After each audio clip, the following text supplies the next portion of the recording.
मंडळी आपल्या मावळामध्ये इंद्रायणी तांदूळ प्रचंड प्रमाणात केला जातो. आमचे एक मित्र आहेत, ते तर बऱ्याच जाती तांदळाच्या करतात. अगदी गावठी जाती, ज्या मेन जाती आहेत, मूळ जाती आहेत, त्या जाती ते शेतामध्ये जास्तीत जास्त लावतात आणि त्याच्यापासून उत्पन्न काढतात. परंतु आजकाल संकरित जाती, वेगळ्या पद्धतीने तयार केलेल्या जाती, बियाणं, नंतर ह्या ज्या कंपनी आहेत, त्यांनी तयार केलेली बियाणं, हे आपण शेतामध्ये वापरत असतो, की ज्याच्यामुळे आपलं उत्पन्न वाढावं आणि जास्तीत जास्त पैसे मिळावेत. परंतु जास्तीत जास्त जिथे जास्तपणा आहे किंवा क्वांटिटी आहे, तिथे क्वालिटी राहत नाही. आपल्या मावळामध्ये जास्तीत जास्त इंद्रायणी तांदूळ केला जातो. त्या इंद्रायणी तांदळाचं तुम्ही कधी ऑब्झर्वेशन केलंय? हा भात झाल्यानंतर कसा होतो? चिकट होतो आणि ह्या चिकटपणाच आपल्या शरीरामध्ये जास्तीत जास्त ग्लायसेमिक इंडेक्स वाढवतो.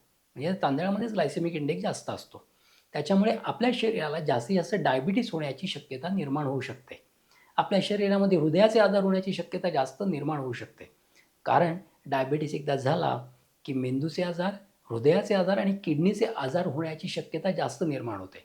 त्यामुळे हृदय असेल, मेंदू असेल, किडनी असतील ह्यांची जेव्हा इन्व्हॉल्वमेंट असेल, तेव्हा इंद्रायणी तांदूळ किंवा तत्सम चिकटपणा असणारा तांदूळ न वापरलेला बरा. आणि विशेष म्हणजे असतं काय, की इंद्रायणी तांदूळ कुठे वापरावा? इंद्रायणी तांदूळ पूर्ण वाईट आहे असं मी म्हणत नाही आहे. परंतु त्याचे गुण जर बघितले आयुर्वेदानुसार, तर तो गुरू असतो. त्याच्यानंतर तो पिच्छील म्हणजे चिकट असतो आणि तो जास्तीत जास्त विशद म्हणजे मोकळा नसतो. यासाठी तुम्ही जेव्हा हा तांदूळ खाता, त्याच्यामुळे शरीरामध्ये पचण्याची शक्ती ही पण विचारात घ्यायला हवी. हा जास्तीत जास्त मेदावर काम करणारा, रसावर काम करणारा तांदूळ आहे.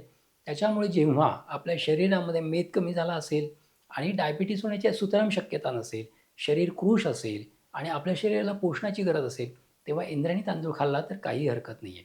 परंतु ऑलरेडी जे स्थूल आहेत, ज्यांच्या शरीराचं प्रचंड पोषण झालेलं आहे, जे जाड आहेत, स्थूल आहेत आणि ज्यांना डायबिटीस आहे, अशा लोकांनी इंद्रायणी तांदूळ न खाल्लेला बरा.